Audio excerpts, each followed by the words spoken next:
tell you that a lot happens that a lot we can't see.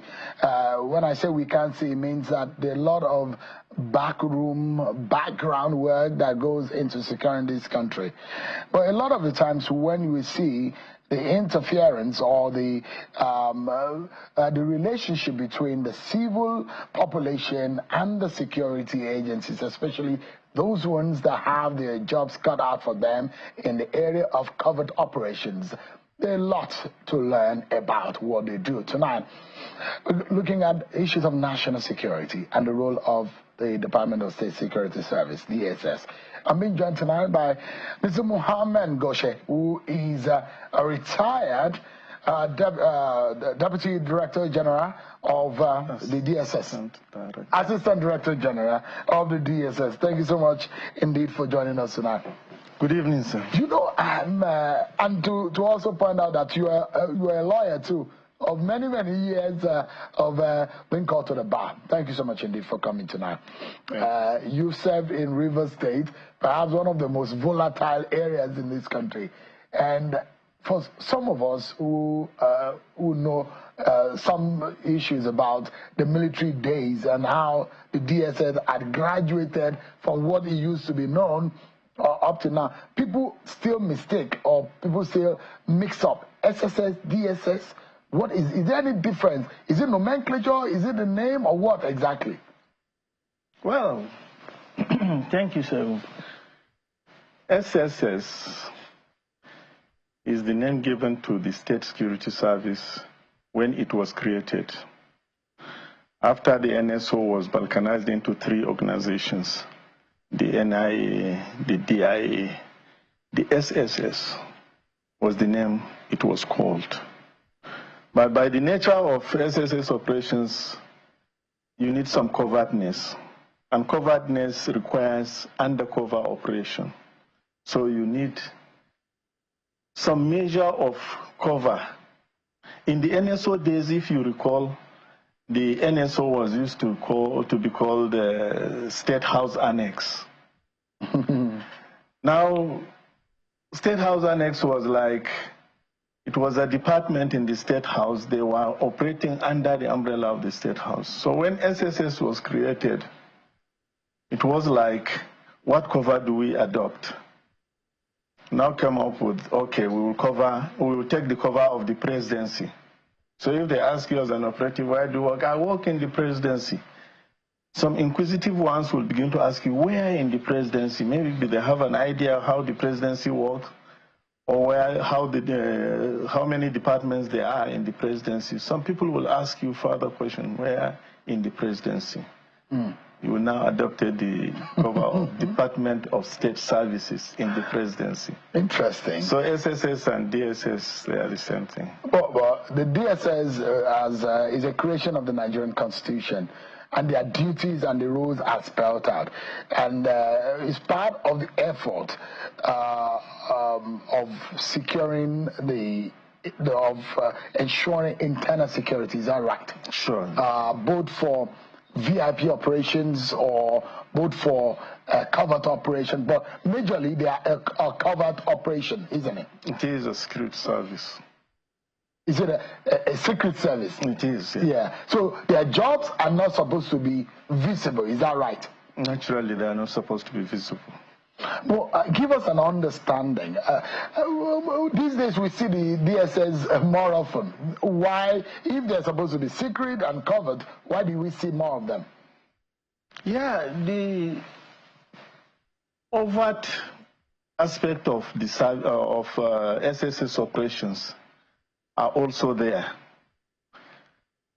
When you have a subject, before it comes to be covered or overt, you do a lot of things. By the time you go into the covert activities, you have to remain anonymous. You have to be secret. That is why it is covered.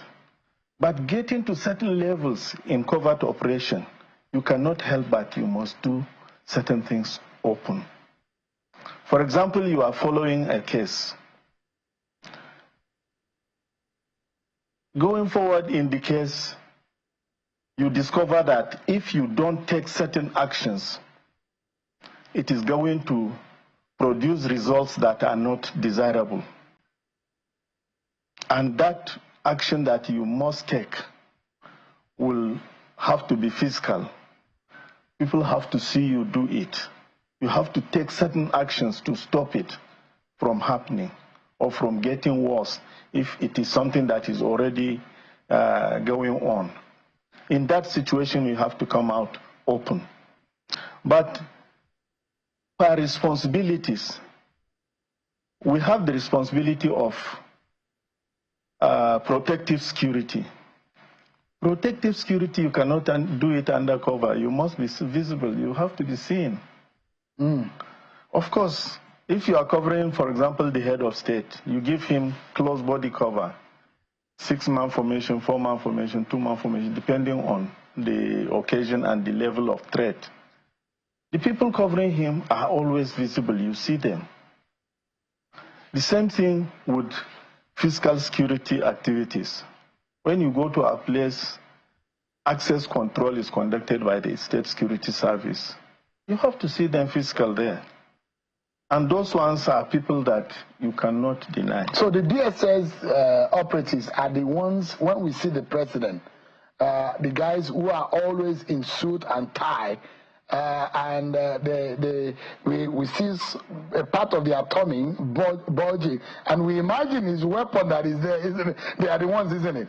They are the ones, and they are the ones that takes the bullet for the president if for any reason there is any emergency. And these guys are well trained in combat, in any kind of cover or protective security. Of course, you cannot take, the president of this country is so important that you cannot just send a charlatan to go and look after him. So they are the elites of the service. They are the elites of the service, well trained. Fantastic. Well trained, they are good marksmen, they are good and armed combat men, they are also very intelligent, calm, level-headed. But they have special training, don't they? They do have special training. They must have special training before you participate in a protective So the equivalence of a DSS in Nigeria is like the MI6 in the British security, the FBI or the Secret Service in America. Is that right? That should be right, I guess. It should be right. At what point, because I can call the police and say, oh, Mr. Ngoshe is troubling me, come and arrest him. But can I call DSS if I'm in trouble? You can call the DSS depending on the level of threat to you. If it is something that is immediate, life-threatening, it is a security agency in the first place. So it's part of its responsibility to secure. So, because my question is, at what point the police and DSS, as a citizen now, because what we're trying to do is education to the security, to the Nigerian citizen on the role of the DSS, because they are not supposed to be seen. But their role is also equally very important in securing this country. It is. So not only what we are not seeing, but the relevance of the service to the general public. So at what point the dichotomy between the police, the plainclothes police, the uniform police, and they're supposed to be the non-uniform police, isn't it? But the dichotomy is in the responsibility. For example, law and order, daily maintenance of peace in the cities, in the villages, all over the country. Prevention of theft, through fighting, housebreaking. All these daily things are issues that the police are supposed to. So a lot of cases, you come with certain complaints to the SSS, they will tell you, look, this one is for the police, it is not for the service. The SSS is supposed to look at national security. You can come with an issue like, look, I have an information about Sheun trying to do A, B, C, D, which by his estimate, the informant's estimate, might be inimical to national security. That's why he's bringing it up. the SS operative is supposed to, undercover, discreetly. They are an intelligence officers. Yeah. They are trained specially for intelligence. Yeah. So work on that information and see if truly Segun is doing something. Give me an insight into what happened in Lagos, for example, because that's one area. So when we bring DSS into political, civil operation, like what we saw in the DSS, I mean, in the case of the Lagos Assembly leadership issue, give us an understanding in that kind of scenario, what really played out. There must have been a build-up to what you saw in Lagos. What played out in Lagos had a build-up. And all this build-up was covered by the State Security Service. At the point that the situation was almost getting out of hand, there was a situation to save. You need to act, not to continually cover. Because if you are covering and you come up with the intelligence, you come up with whatever that you come up with, if you do not stop that thing from happening, it becomes useless.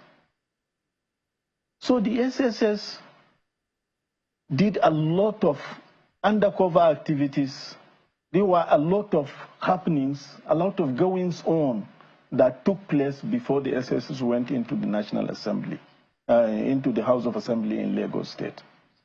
So it was not a one-day thing. They did not just wake up on that day and jump into the House of Assembly.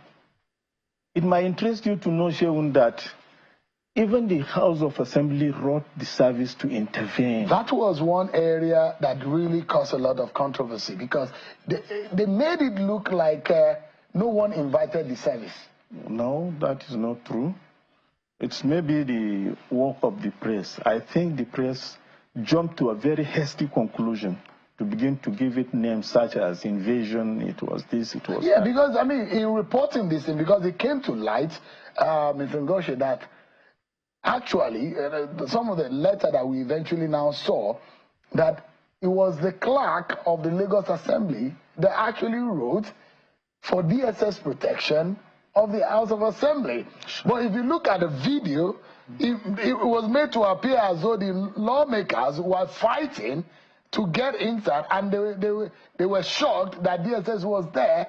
And I think it's right to apologize to the service to say, I mean, the use of invasion might not be the right word to use, because it was portrayed as though the DSS invaded, they were not invited, but it came to light that there was no decency in how they carried out their work. But in the real sense of it, it happened that they actually invited the DSS, and I think an apology is rightly to be placed on the doorstep of the DSS to say the use of invasion is probably not the right word to use, and not to demean the role and the effort of the DSS. That was perhaps not the right word to use.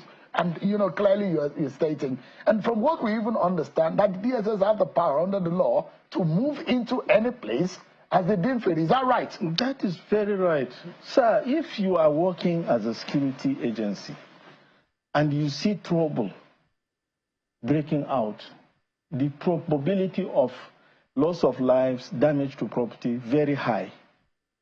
Why do you need somebody to come and tell you that you should go and act when you know that is your responsibility? The primary duty of a security officer is to secure lives and properties. And in the case of national security, you secure institutions. The House of Assembly of a state is a political institution, is an arm of government in this country. So it is one of the cardinal responsibility of the State Security Service to protect that institution, the institution of the legislature, to make sure it works. Where it is threatened, it is not a thing that you will wait for somebody to give you clearance before you go to do it. The most important thing is for you to do your assessment properly. And in security operations, timeliness is very, very key, because any delay to take action on a particular information might lead to that action being carried out. And the moment it is carried out, there is a failure, whether of intelligence or in failure of the agency to act. You know, in my own faith, there is something that we call appreciate God and give thanks even for the things that you did not see. I'm going to bring that inference into what the DSS does. A lot of the times, there are a lot of things that we don't see that DSS does. When they prevent, we don't know, maybe it was a bomb attack, or there is a particular imminent danger that the public has been saved from, and we do not know. We cannot appreciate it because we do not know. But it's only when it has happened, people begin to ask questions. What are the security guys doing? But give us an understanding. You've spent all your life serving this country in the DSS. How dangerous is it to want to secure, to put your life on the line, to work to secure this country, working in the DSS? Yeah, before I get to that, Shegun, I want to encourage the media, not just the channels, but all media organizations, to be circumspect in choosing words to describe security operations. It is a thankless job. It is a difficult job. You don't have the mouth to come and talk. It is a privilege, me talking on the national television like this. But it is not every security officer that has the privilege of coming here to talk. So you do a lot of things. You put your life on the line to protect this country. For every infraction that the public gets to know, maybe 9 of it has been saved.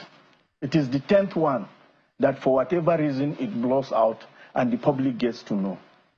So all you receive as a thank is, what were these people doing? Where are they? There was this, there was that. Unfortunately, we have a lot of security merchants in this country that come to the television and start talking about security situations that they know next to nothing about. It is not just making an analysis on the pages of newspapers or imagining what could be, should be, and begin to talk. When you are involved in a security operation, you are faced with a possibility that can be what you are thinking and what you are not thinking. If, for example, I am coming, when I was coming to channels, I was expecting to see Sheun give me tea, sit down and laugh and go.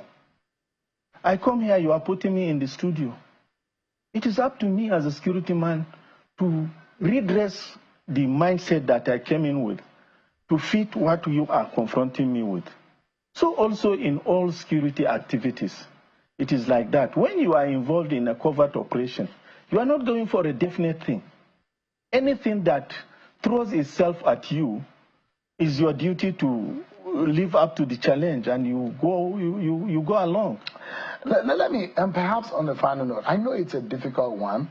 DSS particularly don't get the praise or the praises that they deserve in some of, and on this program, I give my salute every time when gallantly our officers on the front line, and even those one in the back line, will show their gallantry to protect the peoples and the integrity of this country. I mean, it's always a doffing of the heart for them, in the sense that a lot of the times you don't even know what they do, but they just do the job anyway against it. In fact, I also appreciate when I see a police officer on the road, except the ones who beg for money. But it's a lot of work when others are sleeping, but you cannot sleep. It's your job to stay awake to protect those who are sleeping and snoozing away. And yes, it's your own duty. You're being paid to do it. But then, against the call of duty, sometimes you have to do it. Under Mr. Oluwatosin Adeolajayi, the head of the DSS, it does look like I'm seeing a new approach in the way and manner he wants to run the DSS. And this is what you have done all your life. And what do you see as the uniqueness of this man's approach? Very unique. And we thank God that he is doing what he is doing. Over the years, perhaps because of stereotypes, SSS has been operated in a particular manner. And a lot of inroads were allowed to come into the operations of the service from political influence, economic influence because of the condition of the country. A lot of people have passion for money. And so many things were done not the way that we used to know SSS does their things when we joined the service. I am in fact not one, I am a product of the first set of the State Security Service from the NSO. NSO was scrapped and SSS, DIA, NIA was inaugurated. I belong to the first set of officers of the SSS. Tosin Ajayi is a product of the SSS. So coming out of the orientation of the NSO, democracy came from military regime, democracy came, we were reoriented into looking at rule of law, of subordinating ourselves to democratic governance, protecting security, democratic institutions, and all that. Now, along the line, those influences got into the SSS. Tosin is a product of the State Security Service. And leadership coming from within the service. Different from what we used to see before, when you bring other people other than from the DSS to head the DSS. And the danger in bringing those people from other places to head the DSS is that they will come to use the DSS to do the bidding of those people that brought them. If, for example, I am a retired officer, I come to become the DG of SSS, courtesy of Sheon. Common sense dictates that he who blows the piper will definitely dictate the tune. I am not saying the SSS was used by the benefactors of whoever that was brought into to the headship of the service. But it almost goes without saying, because it's a natural effect anyway. Well, I am not saying that. You understand? But bringing somebody who is active and in the service, a product of the system, to come and head the system. He knows everything about the system. He knows where the system went wrong. He knows what to do to make it right. He knows what the system lacks. He knows how to go about it. The morale of the staff. If there is anything, number one achievement, he has brought up the morale of the staff to be above the helmet. He has done so well to bring those people. So you now see a DSS where corruption is coming down. You don't have to go and look for money, compromise to go and look for money under Tosin. Before you go out, he will give you sufficient to do your job. When you come back, he will tell you thank you with something sufficient to make you smile. So you have to go and compromise. And he knows where those wrong things were done. He knows how those things are supposed to be done, and he's trying to do it. He's not there yet because there is a lot to do. But he is doing fantastically well. It is a blessing that he is here. Mohamed Goshe, promise me that if I invite you some other time, you will come. Inshallah, I will come. Thank you so much. I appreciate it. Mr. Mohamed Goshe is a retired deputy director. Assistant director. Sorry, why do I like deputy? I called you deputy earlier. As the director general of the DSS, one man that has grew out from the rank, retired at very highest level at the DSS. Thank you so much indeed for the insight that you've given to us tonight. Thank you, sir. I appreciate it. Thank you, sir. I hope the apologies will be carried to the DSS officially. Officially. Yeah, because we needed to stop some Absolutely. of those things. And I mean, I need to say it, and I do this a lot of the time, and maybe it will be a morale booster to anyone who is carrying arms and wearing uniform, and you are out there thinking that no one cares about what you are doing in protecting this country. We care, and we love and we respect and we salute your bravery. Wherever you may be, you might be in the interiors of Adamawa or Borno State or Benue, or in fact in Ekiti State or Kwara, or in fact in Akwa Ibom, wherever you may be in the country, protecting the peoples of this country. We salute you tonight. Well done.